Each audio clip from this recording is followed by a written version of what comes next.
Oppenheimer. So at a time when the world is on edge about nuclear anxiety, Christopher Nolan decides to make a movie about what?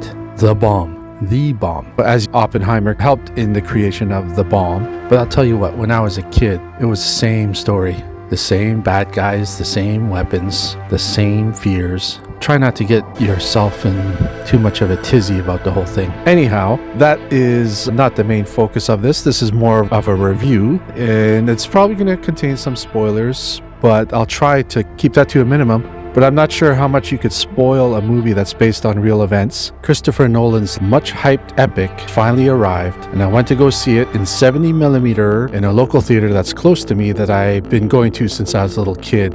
The last movie I saw there was Dunkirk in 70mm. 70mm at the height of its day was quite breathtaking because the amount of detail and the scope of the screen and the image was a lot different than 35. The main thing I was worried about was that whether or not I'd be able to understand what they were saying, and I'm pleased to say that the audio, at least the dialogue, I was able to hear everything. Nolan, he's an ex-cameraman, so he knows when it comes to visuals, but he has a really strange sense of the audio spectrum, and the sound mixes of a lot of his movies are really, I almost want to say, bad. I saw Interstellar in the theater in IMAX, and it was really hard to wrap my head around the sound mix. I didn't see Tenet in the theater, but when I watched it at home, that was one of the most frustrating experiences I've ever seen watching a movie. Whereas the second time I watched it, I turned on the subtitles and I enjoyed it because I knew what the characters were talking about and the stakes that were involved. But when it comes to the sound mix with Christopher Nolan, like I mentioned before, I don't know if he's got an inability to hear a full range of frequencies because he really likes to have the sound mix in the upper mid to high frequency ranges. And then when those moments get loud, it's ear piercing. It's not like your seat is shaking. Your ears are actually hurting. And he doesn't like a lot of the low end in the sound mix, unless the theater got it wrong. But I've seen his other movies. Interstellar was similar. I was expecting it to be the space movie where my seats would shake, but it didn't. It was more like he likes to have the music really high in the mix, and he likes to have the mid to high range. And what that means is the more high trebly sounds, he likes to have that. I don't know if anybody's ever done some analysis about the frequency ranges of his sound mixes. It would be interesting to see. But I am pleased to say that you can hear all the dialogue quite clearly, which is a nice surprise from a Christopher Nolan movie. The photography, of course, is beautiful. It's by Hoyte van Hoytema, who shot the last few films for him. And this guy is like an amazing photographer. And a lot of the film was shot in a new black and white film stock, which he got Kodak to devise for him, because no film in this scale has been shot in black and white for a long time. And during those scenes, I felt like he was going back to his roots. He's giving a nod back to his first film, Following, I think was a black and white. But there was a few problematic moments in a couple of scenes where it was mostly the scenes with Robert Downey Jr. sitting in a smaller room talking. And a lot of time the focus went soft and he went out of focus, because I know they're probably dealing with a really shallow depth of field, going past the photography end of things, the story and themes. Fat Man and Little Boy, which was, I believe, in the 80s. I was a kid when I saw that. I remember at the time it came out, and some people who were really big history buffs were looking forward to it, and they loved it. But the film critics panned it. They didn't like it at all. And that was more of a straightforward telling of all the technical details about the making of the bomb. There was a lot of trial and error. So Fat Man and Little Boy was really cheesy in a way, like the scene where they discovered implosion was a viable option. It's a guy looking at an orange and suddenly he's like, implosion. It was cringy. So I think a lot of people are expecting this to be like a remake of that movie, but it's not at all. Christopher Nolan, you usually see him in a nice suit on set or in interviews with the white shirt. I have a feeling during Tenet, he put on some cargo shorts, some Crocs, and a tank top, and that was his way of letting loose. Tenet was this overindulgent mess that a lot of people didn't like. Even some of the biggest Nolan fans, they turned their back on it. They were just like, okay, this is too much. Whereas Oppenheimer, he's down back to earth,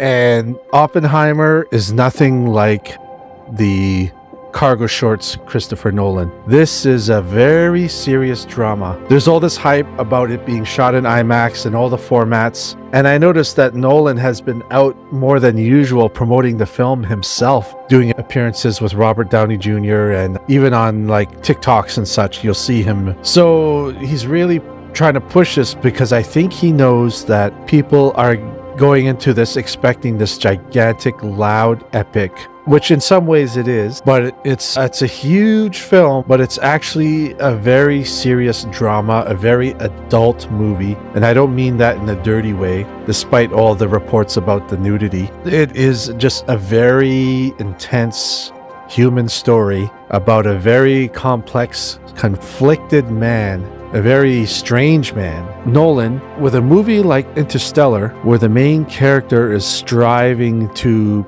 be an explorer in a world of ignorance, that was probably one of the only things that bugged me about the movie, is McConaughey's character was just so adamant that mankind has places they should or could go in order to prolong mankind's existence. Whereas I have the feeling that Nolan is more of he's got a lot in common with McConaughey's character. So he probably has the kind of same inclinations towards Oppenheimer. And this is a similar type of thing where you got a guy who's striving to go to where mankind shouldn't. In this case, the destructive nature of a bomb. And so like I mentioned with Interstellar, man is an explorer, not a steward. We're meant to live in the stars, which is probably not really feasible, but that's not going to stop a Chris Nolan protagonist. And what Oppenheimer focuses on is, of course, it's going to be about the inner conflict of Oppenheimer as a Chris Nolan protagonist. It's mainly focusing on the anti-hero in a way, and it's really lightning fast. Like, it goes a million miles an hour through the whole movie. It still feels a little long, but there's never any real moments where there's not serious drama going on and conflict. The whole movie, of course, it's about the days of World War II, and everybody was on edge. Every scene is infused with that anxiety and the moral dilemmas that everybody was having, and most of them are all these physicists around the world who are suddenly scattered across enemy lines, and the Manhattan Project was struggling to make sure that they can get some of the greatest minds. And so the beginning of the film starts off with mostly Robert Downey Jr., and you get a little confused at first, not sure exactly what's going on. Robert Downey Jr. gives an amazing performance in this. We see him as Iron Man, but a lot of people remember him as the Oscar winner for Chaplin. He's a pretty high caliber actor when he's given the chance, and this is one of those opportunities where he's really flexing his muscles. And he's great. Like, if he doesn't get nominated, I'd be really surprised. Florence Pugh, you know what I'm talking about. She's really good, and she's another one who, when you watch her in Midsummer and a few other things, you know she's one of those rare talents. And yeah, in this, again, you see that side of her where she can be really intense, and it's hard to believe she's in like the Black Widow Marvel stuff when she's capable of this type of like range as an actor. And overall, the cast was amazing.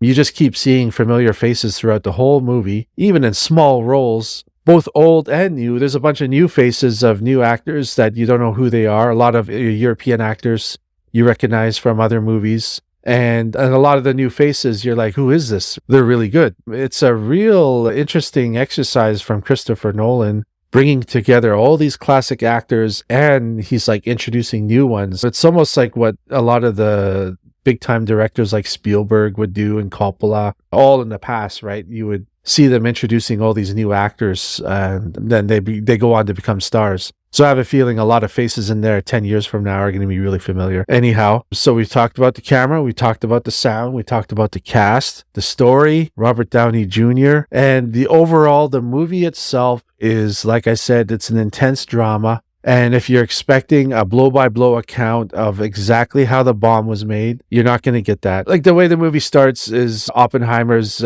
thinking about his days as a student, and he lost his mind, where he became obsessed with what happens to a star when it dies. And that pretty much says what you need to know about the theme of this movie, is that Oppenheimer, he finds out what happens to a dying star by what happens in his own life and in his own mind, and the effects that it has on all the people around him. In the public eye, the way the USA presented him was he was the father of the atomic bomb. And you can argue that all you want.